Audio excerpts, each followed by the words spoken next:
Welcome back to Golfing Curious. Breaking 100 is the first milestone in your golfing journey, and today I'm going to walk you through it. The key to breaking 100 is strategy and managing your way around the golf course. Today I'm going to break it down to some simple steps to help you achieve that milestone. So here we've got a long par 4.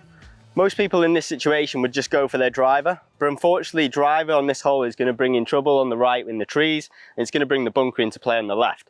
So I'm going to take 3-iron out on this occasion. I'm going to play for the wide part of the fairway, and that's going to allow me the first step to break 100.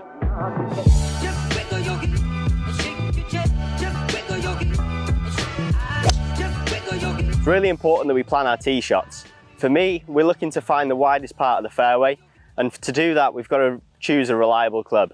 For me that was 3-iron, but for you that could be 3-wood, it could be hybrid, or it could just simply be a 5-iron. One other thing to mention is that it's really important to have a good pre-shot routine. That allows me to breed consistency by getting set up, getting my alignment every time in the right way. As you can see, I've hit the ball here to the widest part of the fairway, which now leaves me approach shot, which is about 170 yards to the flag. In this situation, I can see that there's a lot of trouble short of the green, and if I don't quite strike it, I'm going to bring myself into that trouble. What I really want to do here is hit a reliable club which is going to put me in a safe layup zone short of that trouble, which for me in this occasion is going to be pitching wedge. I'm going to go back through my pre-shot routine, pick a target in that layup area and hit the shot.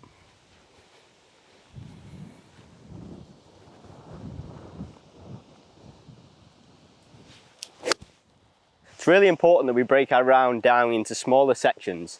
3 holes at a time is absolutely fine.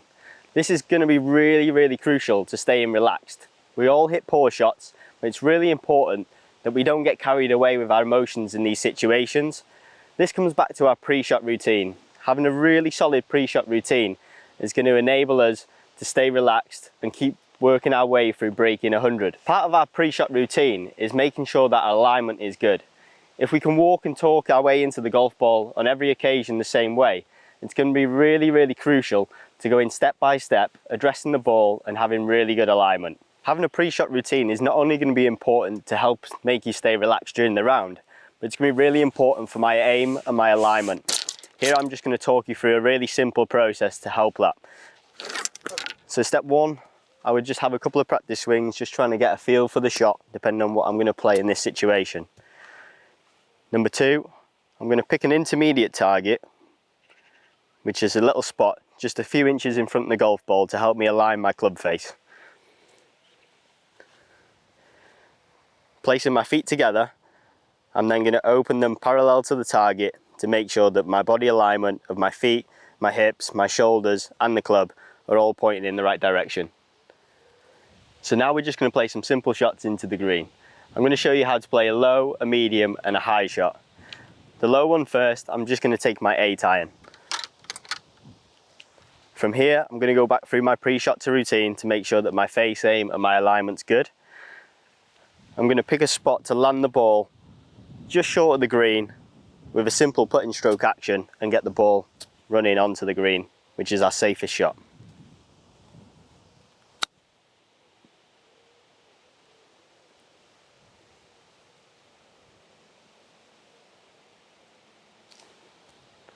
The next one we're going to play is the pitching wedge, which is going to be more of our medium shot. For this, I'm going to try and look to land the ball just a little bit further up the green and then again get it ball running out down towards that flag. Again, I'm going to pick my spot. I'm going to use that to aim my face, aim my feet and my body, and again I'm just going to try and get this ball to land a little bit further and release to the flag.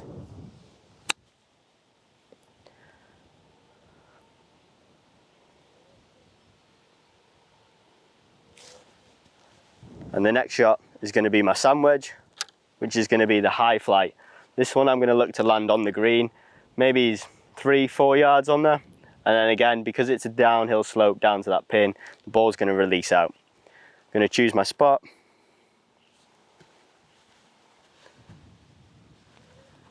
Make sure my stance is parallel.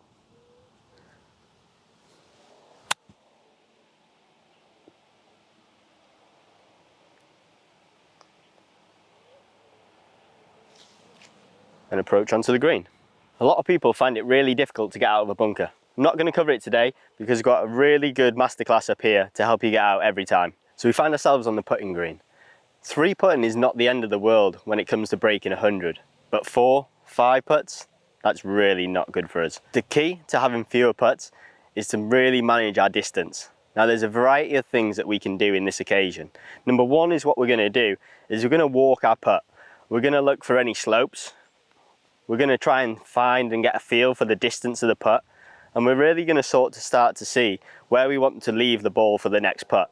Now in this occasion, I've got quite a severe downhill slope, and I know that it falls away down to the left-hand side. So if I can miss on the high side, that's going to give me a better percentage of chance that I'm going to leave the ball closer to the hole. The next step is I'm going to make some practice swings. Now these practice swings are going to be made at the side of the ball, and they're going to be made while I look at the target. This is going to really help me get a good sense of feedback as to the distance of the putt. The next step is to come in behind it. We're going to go back through our pre-shot routine. We're going to look to start the ball down the right hand side with the right speed so that it finishes near the flag.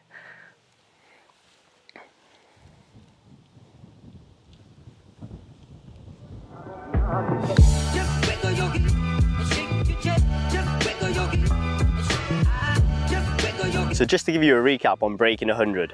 Number one is we've got to plan our tee shots. We've got to use good strategy. We've got to get the ball down in the widest part of the fairway using the most reliable club that we have to do that. That's really going to put us in position, ready for the approach shots.